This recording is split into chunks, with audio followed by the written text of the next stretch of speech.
Posso ouvir um amém mais forte? Amém? Deus seja louvado pela sua vida. Que festa bonita. E ali nutrindo a nossa fé, ouvindo esses testemunhos. E o nome do Senhor Jesus sendo glorificado e exaltado. Amém?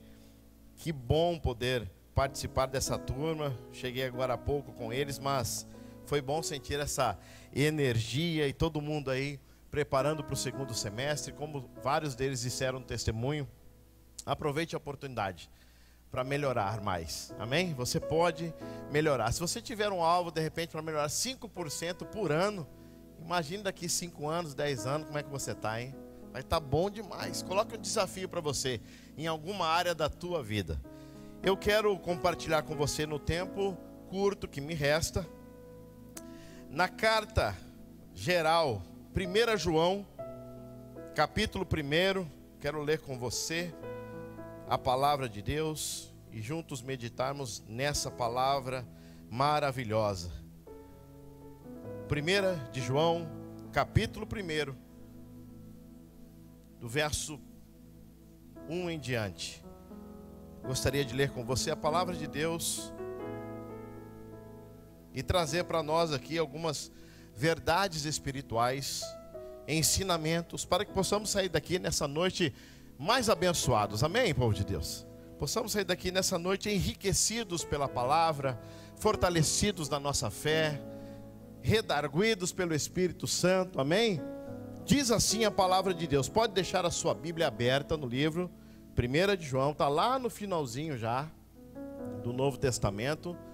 Não é o Evangelho, é a carta lá na frente, 1 de João, capítulo 1. Diz assim: o que era desde o princípio, o que temos ouvido. João estava tão animado escrevendo isso, que ele usa até alguns pleonasmos, né? Olha o que ele diz: o que temos visto com os nossos próprios olhos. O cara estava animado para dizer essa verdade. O que contemplamos, de novo, e as nossas mãos apalparam, com respeito ao verbo da vida. Olha o verso 2 em diante.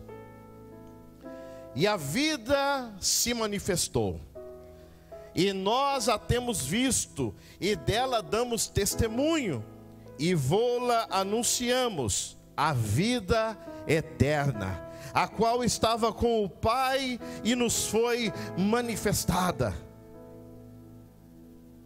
O que temos visto e ouvido, anunciamos também a vós outros, para que vós, igualmente, mantenhais comunhão conosco. Ora, a nossa comunhão é com o Pai e com o seu Filho, Jesus Cristo. Segue.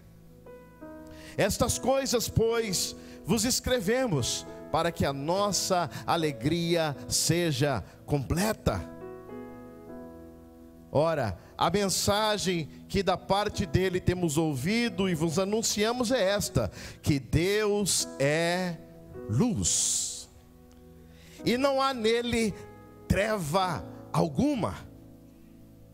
Vai se deliciando com essa palavra, vai se alimentando dela. Se dissermos que mantemos comunhão com ele e andarmos nas trevas, mentimos e não praticamos a verdade. Se porém andarmos na luz, como ele está na luz, mantemos comunhão uns com os outros, e o sangue de Jesus, seu Filho, nos purifica de todo pecado. Se dissermos que não temos pecado nenhum, a nós mesmos enganamos, e a verdade não está em nós. E o último verso, os dois últimos: se confessarmos os nossos pecados, ele é fiel e justo para nos perdoar os pecados e nos purificar de toda injustiça. Verso 10: se dissermos que não temos cometido pecado, fazemo-lo mentiroso, e a sua palavra não está em nós. Fala conosco, Senhor, mais uma vez, através da tua poderosa, santa, bendita palavra. Possamos sair daqui alimentados, nutridos por ela, porque sabemos do teu cuidado para com as suas ovelhas. Sabemos do cuidado do bom pastor em trazer o pasto verdejante, em trazer o alimento que nós precisamos nessa noite.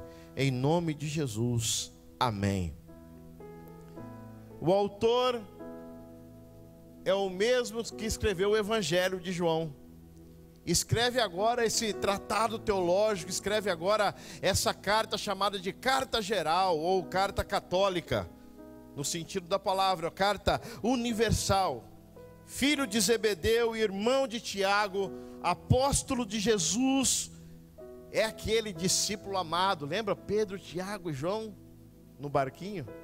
É o João esse, é o amado, é aquele que recostava no ombro de Jesus, era o discípulo amado que foi pastor no final dos seus dias em Éfeso, e dos apóstolos foi o único que contemplou Jesus ali no monte da crucificação. Os outros nenhum estavam, só João. No final da sua carreira, ele é pastor em Éfeso e depois também ele é deportado para a ilha de Patmos. E é o mesmo João que depois tem essa revelação do Apocalipse, que você vai aprender aqui na terça-feira. E você viu no anúncio, Pastor Oswaldo responde. Então pode vir, traga suas questões, suas perguntas. Pastor Oswaldo responde. E agora aqui está João escrevendo, porque a carta tem um propósito específico diferente do Evangelho. E o propósito específico, quando João escreve o Evangelho, é diferente dos sinóticos, Mateus, Marcos e Lucas. João é totalmente diferente, mas quando ele escreve Evangelho e carta, os dois são com propósitos específicos e distintos. Naquele caso do Evangelho, João deixa bem claro por que escreveu o Evangelho. Está escrito em 20:31 de João. Vem comigo, multimídia. João 20:31. João 20:31.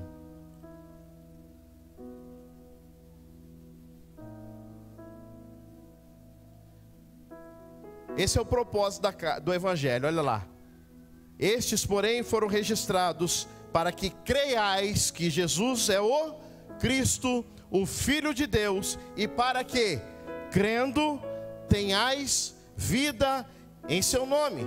E o Evangelho agora tem duas teses. Primeiro é provar que Jesus Cristo é o Deus.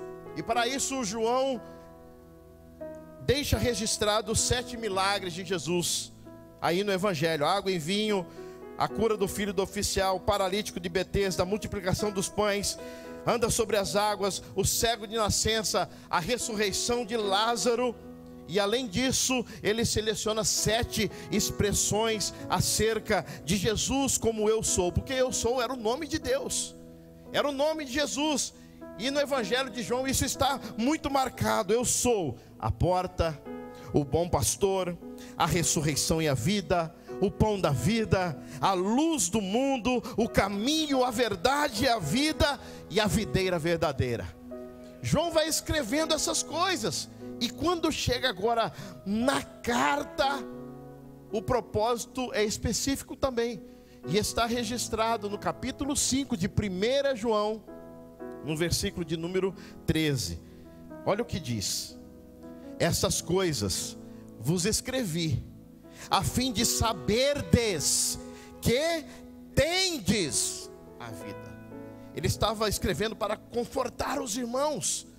Era uma carta geral. Ei, estão dizendo muita coisa por aí. João estava combatendo muita heresia naquele tempo, e ele está escrevendo para trazer essa segurança para o coração agora do salvo, do crente. A carta é para crente, a carta é para o cristão. Olha, eu vos escrevi a fim de saberdes. Não é que vocês vão ter, não é vocês que estão tendo, tendes, é um fato. Tendes a vida eterna, a vós outros que credes em o nome do Filho de Deus. E João agora traz essa carta geral, escreve para dar segurança. Vocês creram, vocês têm segurança, vocês têm a garantia da salvação, vocês têm a garantia da vida eterna. Essa salvação não é uma hipótese, é algo que já aconteceu. E o apóstolo, o discípulo amado, queria que esse povo desfrutasse dessa salvação, que não andasse com o pensamento dúbio, dizendo: será que sou salvo? Será que não sou salvo? O que aconteceu comigo? Será que realmente eu recebi a vida eterna? João escreve essa carta para mostrar isso, essa segurança. Vocês têm a garantia da salvação. Mas João também escreve essa carta para mostrar uma outra coisa. Porque com respeito à segurança da salvação, amados, existem dois perigos graves com respeito à segurança da salvação. Vamos lá. Sabe qual que é o primeiro perigo? Ser salvo e não saber que é. Esse é um perigo. Ser salvo e não saber que é. Imagina um crente nesse estado. Imagina um crente desse jeito. Ser e não desfrutar. Ser, mas não estar seguro, ou estar inseguro. Porque você não passa de verdade a ter segurança no dia que você toma conhecimento. Se você creu, pela fé, você está salvo em Cristo Jesus. Pela graça sois salvos mediante a fé. Isso não vem de vós, é dom de Deus. Se com a tua boca confessares a Jesus Cristo como Senhor, e no seu coração creres que Deus o ressuscitou dentre os mortos, serás salvo. O perigo é ser e não saber que é. Já pensou crente desse jeito? Um momento de dificuldade, um momento de carnalidade, um momento de fraqueza. Ele: ai meu Deus, e agora? E agora o que vai ser de mim? É claro que essa certeza não nos dá uma licença para pecar. Não temos um alvará agora para pecar porque somos salvos. Na verdade, nós não podemos viver essa vida relaxada, porque o saber traz temor ao meu coração. O saber me traz zelo. O saber me traz compromisso com a verdade. O saber faz com que eu queira agradar aquele que tudo entregou por mim, porque eu quero honrá-lo. O saber é honrar aquele que te chamou, aquele que pagou o alto preço. E o segundo perigo, primeiro é ser salvo e não saber, mas o segundo é esse: não ter e ter uma falsa certeza que tem. Esse é um outro perigo. Uma pessoa pode se achar salva e não estar salva. Lembra daquele episódio quando Jesus está recebendo ali os seus, e de repente chegam aquele: Senhor, em teu nome nós profetizamos, em teu nome nós falamos outras línguas, em teu nome nós curamos os enfermos, em teu nome. Jesus vai olhar para eles naquele dia e vai dizer o quê? Apartai-vos de mim, porque nunca vos conheci. Não diz que eles não fizeram aquelas coisas, diz que não conhecia eles. O outro perigo é ter a falsa certeza. Eles tinham essa falsa certeza, se julgavam salvos, mas não estavam salvos. E o apóstolo agora João escreve para dizer: não só que você tem a vida eterna, mas como, irmãos, ter o prumo de Deus. Mas como ter o prumo de Deus na minha vida, para aferir, para diagnosticar se a sua segurança é genuína e verdadeira, se sua segurança da salvação é de fato real. E para nos dar essa segurança, João nos dá pelo menos 3 maneiras para a gente aferir, 3 maneiras para a gente diagnosticar essas coisas. E a primeira prova que eu posso colocar sobre a minha salvação é uma prova doutrinária. E ela está registrada lá em 1 João, capítulo 2, o verso 22 e o verso 23. Leia. Quem é o mentiroso, senão aquele que nega que Jesus é o Cristo? Este é o anticristo, o que nega o Pai e o Filho. João gosta de chamar os outros de mentirosos nessa carta. Toda hora ele fala, mentiroso. Ele escreve uma outra coisinha, é mentiroso. Ele está dizendo isso, olha, mentiroso é aquele que nega Cristo. Cristo aqui é título. Cristo aqui é a função de Jesus, é o que ele representa. Cristo significa o enviado de Deus, o ungido de Deus. Vocês creem que Jesus é o enviado de Deus? Vocês creem que Jesus é o Cristo, ou seja, o Jesus histórico, aquele que nasceu em Belém, que viveu em Nazaré, aquele que caminhou por aqui, que sofreu, que foi morto, foi sepultado, ressuscitou ao terceiro dia, foi assunto aos céus para nos preparar um lugar, vai voltar para buscar a sua igreja? Esse Cristo você crê? Oh, aleluia! Então dá glória a Deus, irmão, se você crê. Essa é a sua segurança, essa é a sua certeza. Você crê que Jesus é o Cristo, é o Messias. Essa é a prova doutrinária. Qualquer segurança que não passa por essa verdade teológica doutrinária é uma falsa segurança. É falsa. Em quem você está confiando para a sua salvação? Certa vez um tio meu, caçula dos irmãos do meu pai, disse assim para mim: eu vou para o céu, meu irmão é pastor, sobrinho é pastor, agora mamãe aceitou Jesus, eu vou para o céu. Diga para o teu vizinho: ninguém vai na barra da saia de ninguém. Você precisa ter essa certeza. Diga amém. E essa é a prova doutrinária. Em quem você está confiando, meu irmão? Você crê em Jesus, o Cristo, o enviado de Deus? A segunda prova é a prova social. Então vamos lá. Se cremos, 1 João 4,20. Está tudo dentro do texto. 1 João 4,20. Se alguém disser, 1, 2, 3, vamos ler junto? 2, 3. Se alguém disser,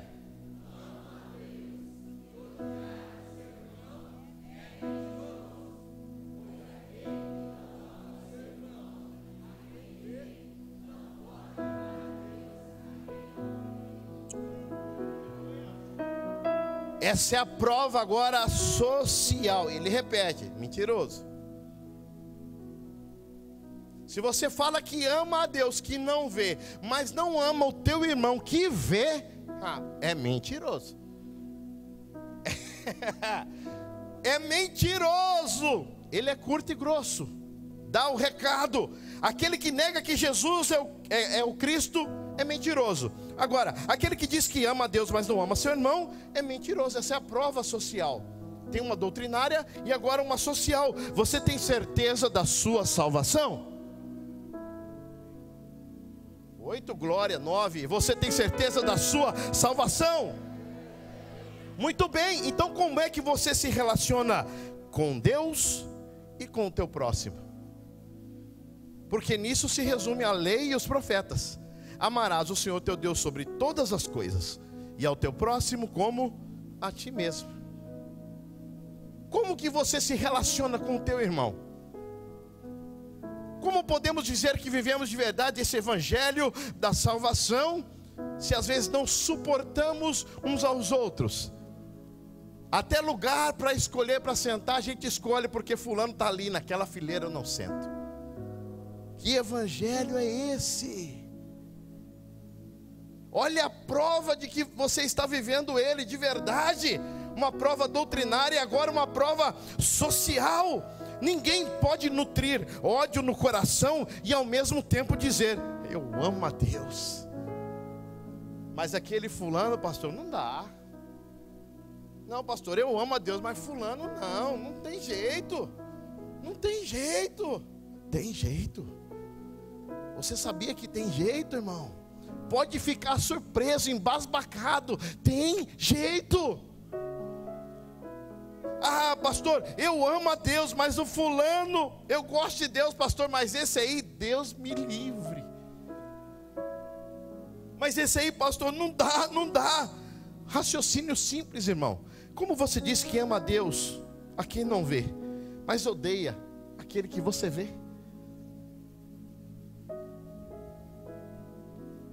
Esse alguém reflete Deus.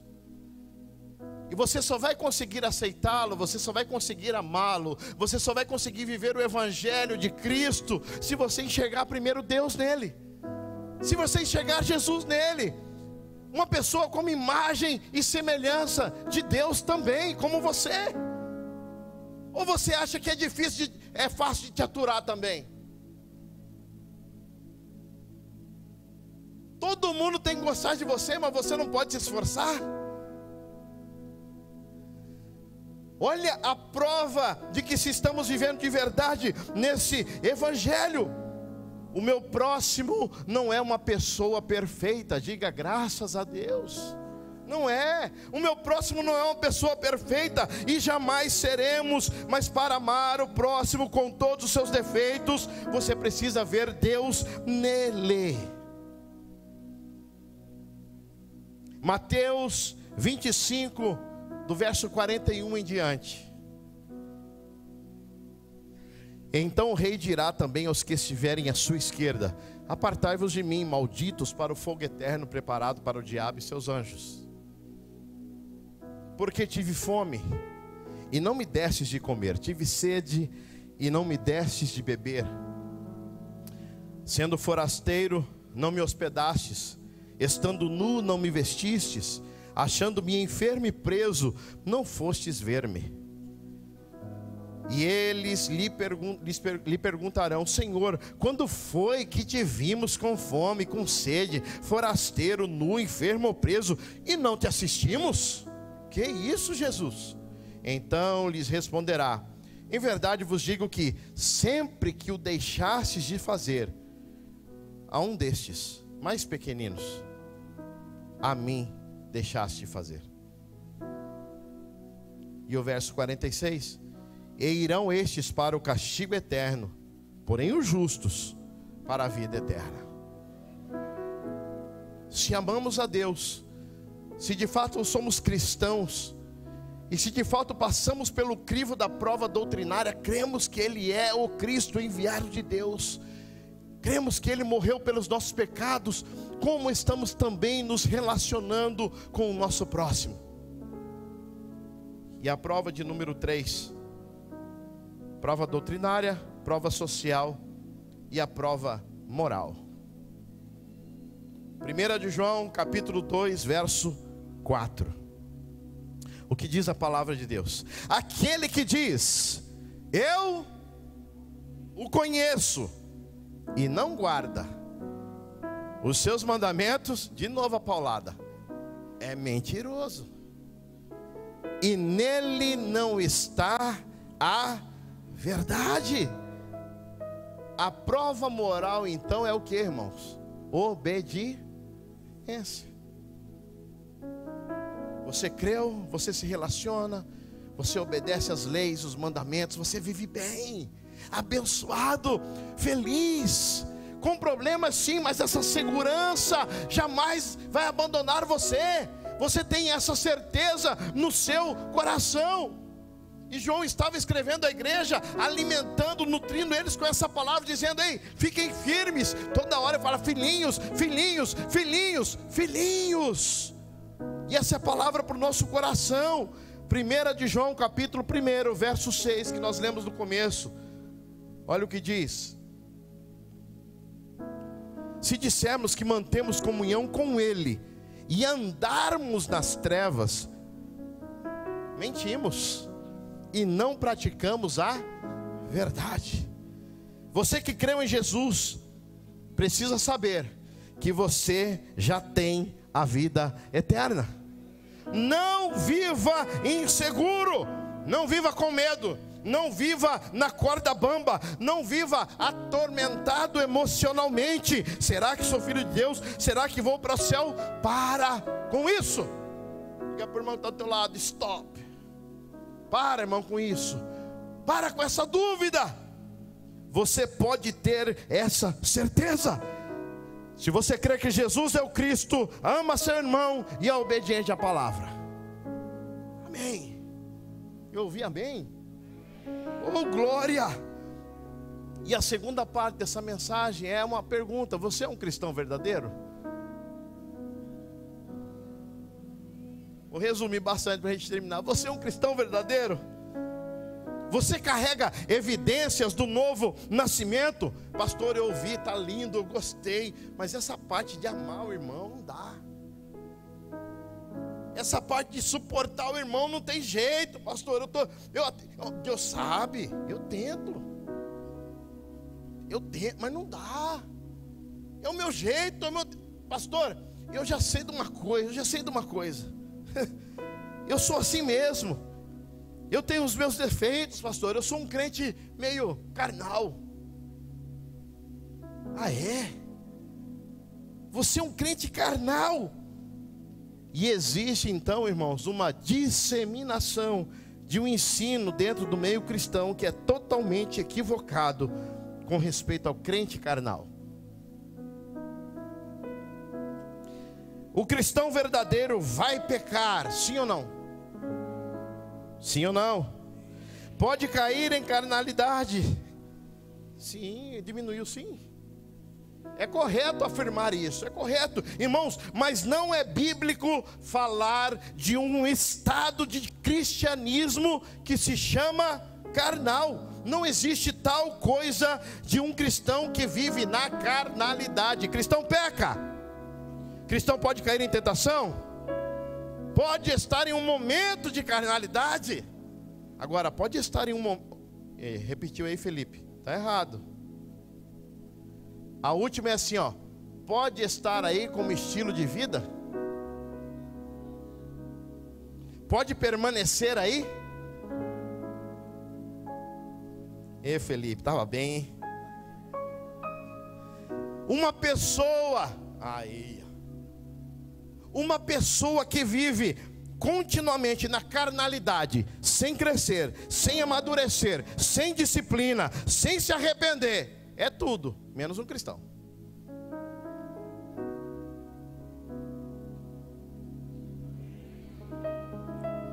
Então aí, é tudo menos um cristão. A evidência de que uma pessoa é genuinamente cristã não é simplesmente o ato de levantar a mão, vir à frente, receber uma oração, fazer um curso bíblico, se batizar, não, mas é o processo. É como ela vai se comportar, são os frutos que ela vai dar daqui para frente. É isso que vai dizer se ela nasceu de novo, o que acontece após esse processo, porque Paulo nos lembra em 2 de Coríntios capítulo 5, verso 17, leia bem forte comigo esse versículo, vai lá, 1, 2, 3, e assim, se alguém...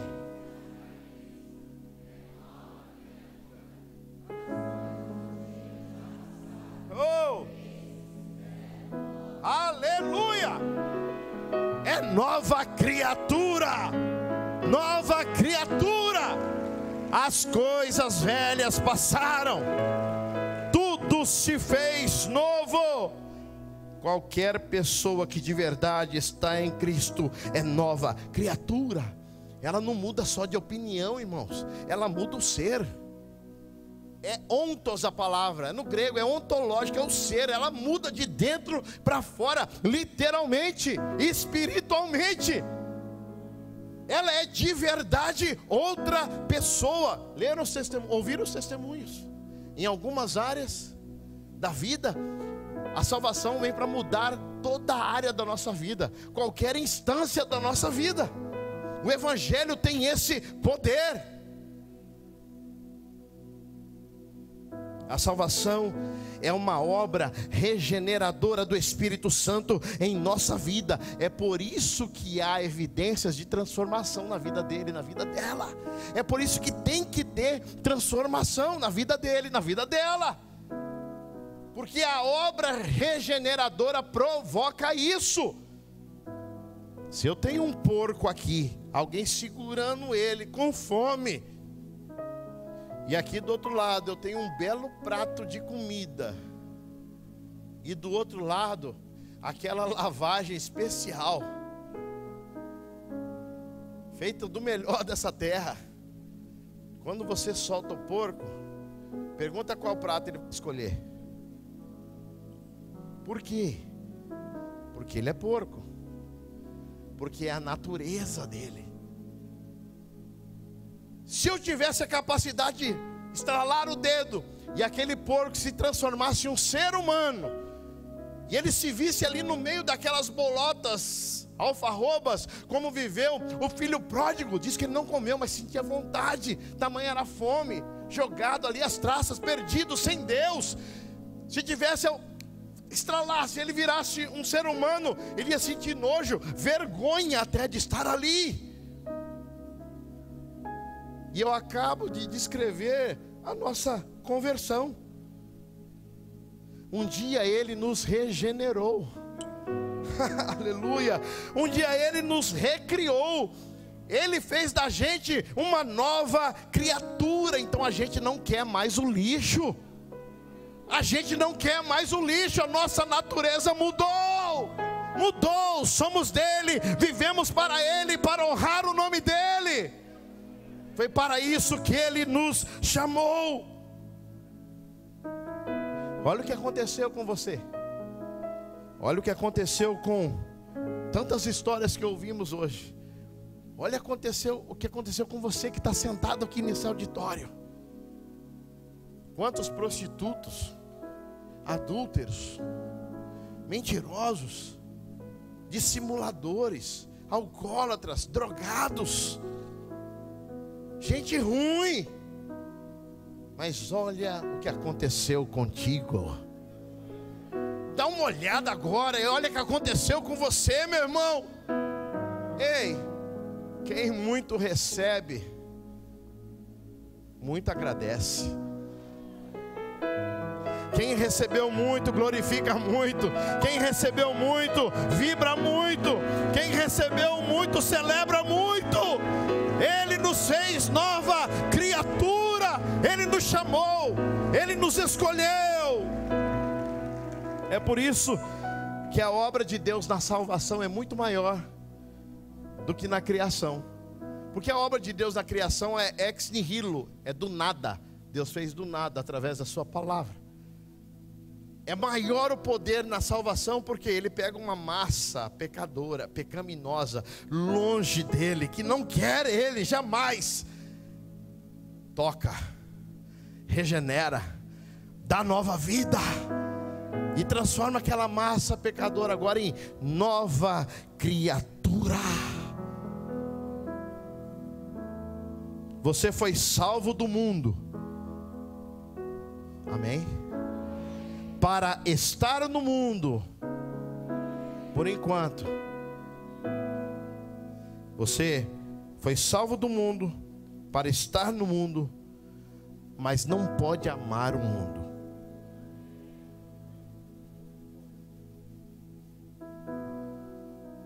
Eu ilustro com a canoa, né? A canoa você faz para quê? A canoa pode estar na água, mas a água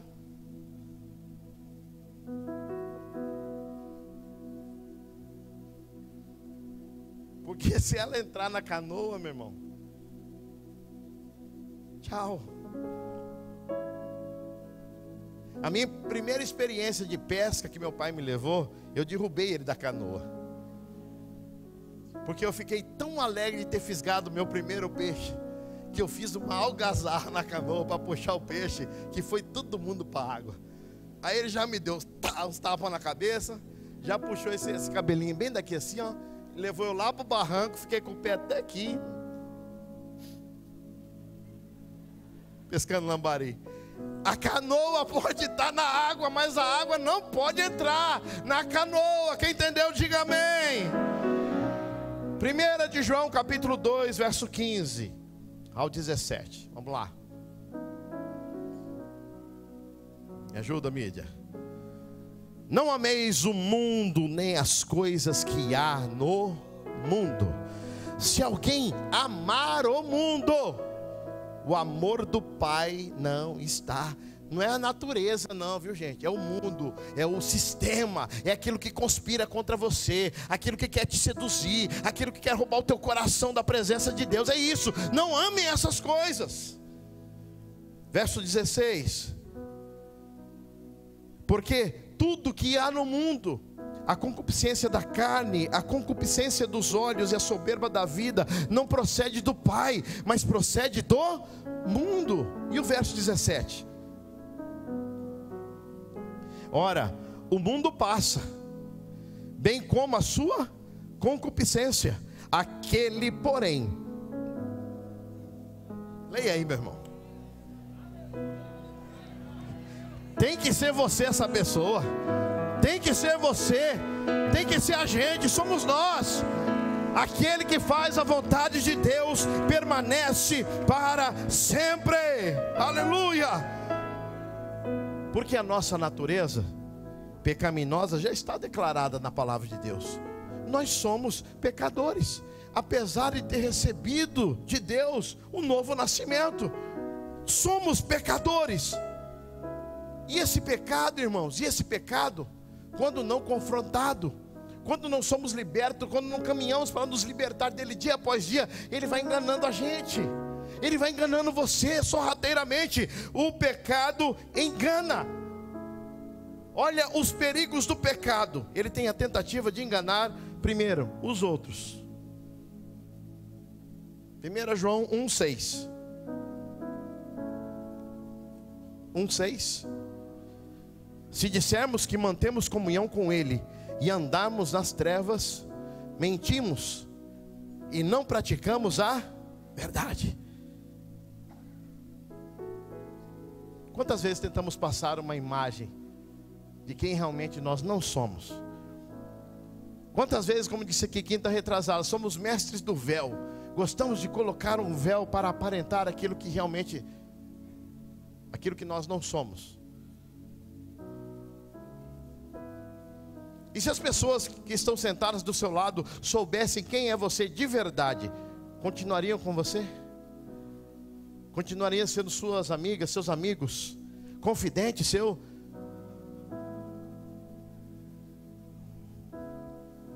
Você fica envergonhado de alguns pensamentos que vêm à sua cabeça de vez em quando? Você fica envergonhado? Só eu? Algumas coisas passam pela sua cabeça e de repente você fica, meu Deus! Porque se você afirma que não tem pecado, você está querendo enganar aos outros, se converte em um hipócrita. Mas a Bíblia diz também que esse perigo do pecado, além de tentar enganar os outros, tenta enganar a nós mesmos. Está no próximo versículo, no versículo 8, capítulo 1. Se dissermos que não temos pecado nenhum, a nós mesmos nos enganamos, e a verdade não está em nós. Sabe qual é o pior engano? O auto-engano. É achar que você é santão, santarrão demais. É achar que você é melhor que da pessoa que está sentada do teu lado. Porque muitas vezes a gente faz o estereótipo do santo dentro da igreja. Geralmente é aquele que canta, é aquele que levanta a mão demais, é aquele que treme, é aquele que cai no chão toda hora que põe a mão na cabeça dele. Ei, mas ele levanta, chega em casa e bate na mulher. Enganamos a nós mesmos. Cuidado com o pecado que tão de perto nos rodeia, nos assedia. Quando você conversar com alguém que se acha santo demais, que não peca, a cabecinha dele não está boa, irmão. Não está boa. Além de vários outros pecados, ele está ruim da cabeça mesmo. Tem que internar. Ele está ruim. Agora, um outro perigo é que a gente ainda tenta enganar a Deus. A gente ainda tenta enganar a Deus. Olha lá o versículo 10. 1:10. 1:10. Se dissermos que não temos cometido pecado, chamamos quem de mentiroso? O próprio Deus. Fazemos-lo mentiroso, porque ele falou que a gente peca, que a gente é pecador. E a sua palavra não está em nós. As pessoas que mais confessam seus pecados são as que mais andam com Deus.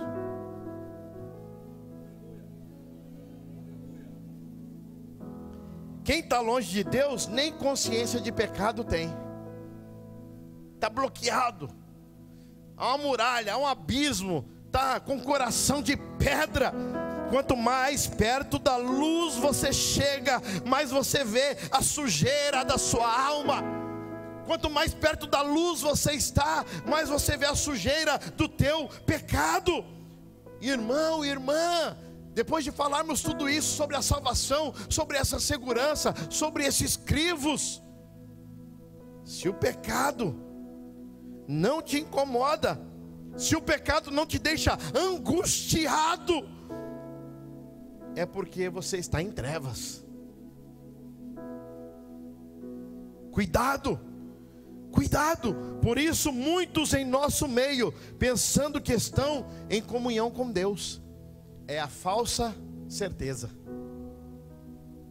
Está tudo bem com você, está pecando, está tudo jóia, está dentro da igreja, é líder.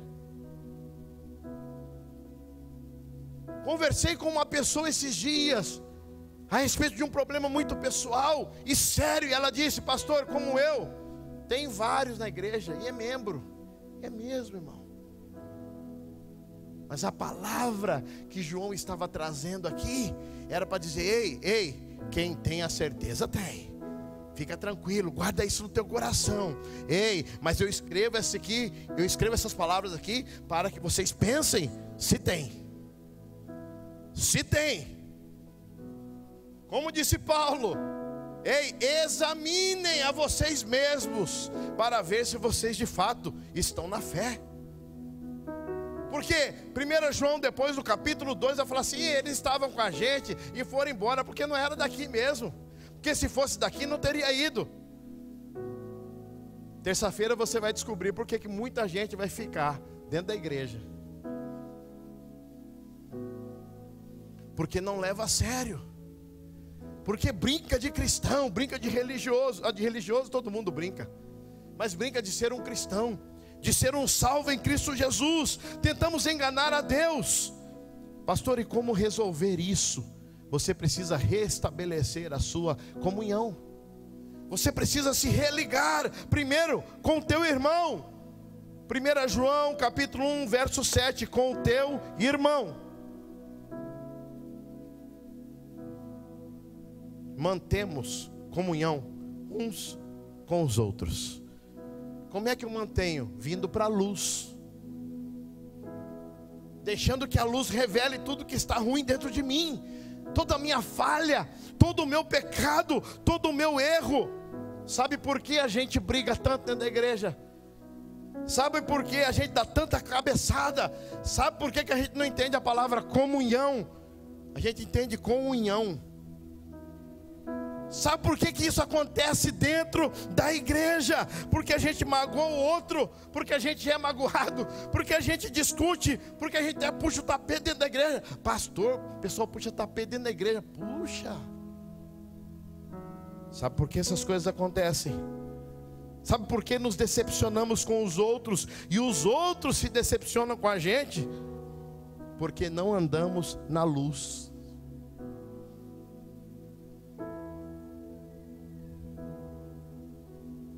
Onde você vê picuinha, onde você vê discussão, relacionamento trincado, manchado, machucado, destruído, treva está ali naquele lugar.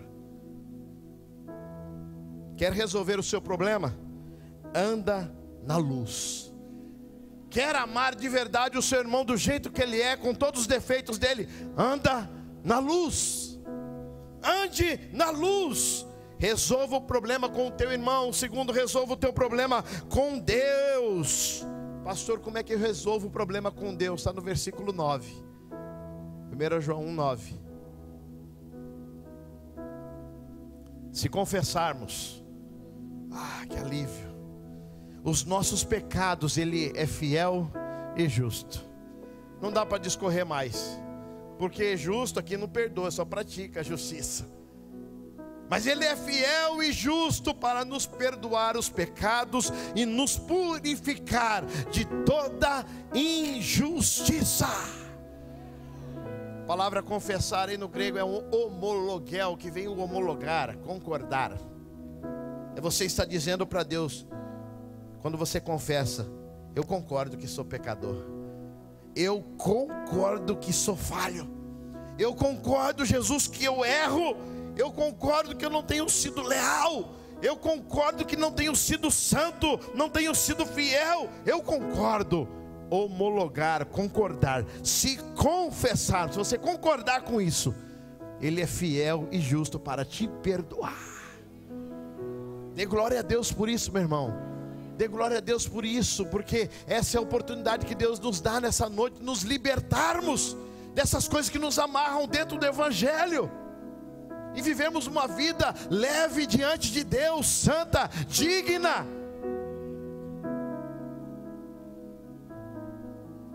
Porque via de regra, qual é o nosso problema?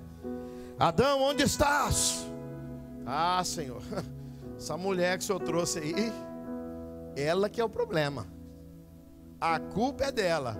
Eva, a serpente. Caim, onde está Abel? Ah, acaso sou eu o guardador do meu irmão? Por via de regra, o que é que a gente faz? Tira o corpo fora, né, Calmita? A gente tira o corpo fora. Por via de regra, tentamos achar desculpa. Chega de se defender. Chega de dizer que você não erra. Chega de viver com essa capa de santidade. Se joga aos pés do Senhor nessa noite, que é rico em perdoar. Rico em perdoar. Rico em perdoar. Baixe suas defesas. Baixe suas defesas. O Evangelho é o poder de Deus para a salvação de todo aquele que crê. Por que é importante dizer isso, amados? Porque tem muita gente hoje chamando pecado de doença. Chama pecado de doença. Aí um monte de gente se converte em vítima em vez de culpado. É vítima do sistema agora e não é mais culpado de nada. Ficou mais fácil agora não se arrepender de nada, porque tem um monte de doença agora, que na verdade são pecados. Outra coisa, tudo é do diabo. Coitadinho do diabo. Ei, é o diabo, pastor, o diabo está furioso. Me pegou de novo, pastor, mas olha aqui, safado. Ah, é? É por isso que as igrejas por aí, principalmente neopentecostais, coloca tanta luz sobre libertação e fala pouco de arrependimento. Porque a gente coloca tanta culpa no diabo, mas não aponta o dedo para a gente para ver onde é que a gente tem que se arrepender para mudar.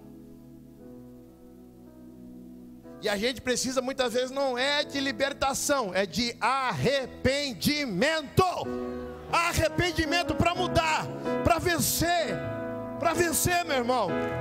Aleluia, aleluia. E a evidência que você creu é que a sua vida muda. Se você diz cristão e não tem mudança, então hoje é noite de você se examinar à luz da palavra. A evidência do verdadeiro cristão: ele anda na luz. Número 2, ele é convencido do pecado. Ele tem um coração contrito. E ele se arrepende, confessa. Porque aquele que confessa e deixa, diz a palavra, alcançará misericórdia. Embora você esteja salvo, justificado, com certeza da vida eterna, não deixou de ser pecador. Não deixastes, ei, vocês que me ouvem aqui, não deixamos de ser pecadores. Só que quando você peca, é diferente do ímpio, é diferente daquele que é filho da ira, é diferente daquele que é filho da desobediência. Quando você creu, você foi feito filho de Deus. Deus te deu esse título, e por ser filho, muitas vezes Ele vai cobrar de você muita coisa, vai te corrigir, você vai ganhar algumas palmadas, vai ficar de castigo, vai ter disciplina para o teu bem, para o teu bem, para o teu bem, para que você cresça saudável, porque você, na condição de filho, quando erra, o que é que teu pai faz ou fazia com você? Eu apanhava todo dia, aleluia, mas não tinha dó de bater em mim não. É os dois. Meu pai batia na igreja, minha mãe batia em casa. Pronto, era 50%. Mas o pai que ama, corrige. Por isso, um crente pode até por um tempo endurecer o coração contra o que sabe, contra a verdade. Mas cedo ou tarde, por meio de uma palavra, por meio de uma mensagem, de uma repreensão, ou até mesmo por meio de uma disciplina, ele vai ter que se quebrantar. E como igreja saudável e bíblica que sempre queremos ser, nunca iremos abandonar essa mensagem. Não queremos deixar essa mensagem dos púlpitos. Uma igreja que perde o ensino da doutrina da regeneração vai produzir pessoas que vão à igreja, acreditam ser salvas porque fizeram uma decisão, mas não tem vida, não tem crescimento, não tem arrependimento, não tem devoção pura, somente religião. A evidência de que somos salvos por meio da fé é que há vida espiritual fluindo em nós. Por isso sempre haverá dois tipos de pessoas dentro da igreja. Não tem um crente carnal. Ele pode estar vivendo um momento de carnalidade, mas não é o status dele, não pode ser. Sempre vai ter duas pessoas dentro da igreja: os cristãos dentro da igreja e os incrédulos dentro da igreja. Se somos cristãos, vamos viver uma vida que se conforma ao que sabemos do caráter, da vontade de Deus. E esse é o tema da mensagem. Quem é você na multidão? Você é um cristão? Hoje é uma oportunidade para nos quebrantarmos diante do nosso Deus, de nos arrependermos, de nos humilharmos diante da sua face. As pessoas mais devotas a Deus é que sempre terão essa postura de confissão e de contrição. Se não se nota que na sua maneira de falar, pensar, agir, de portar é um cristão, é possível então que não sejas um. Essa mensagem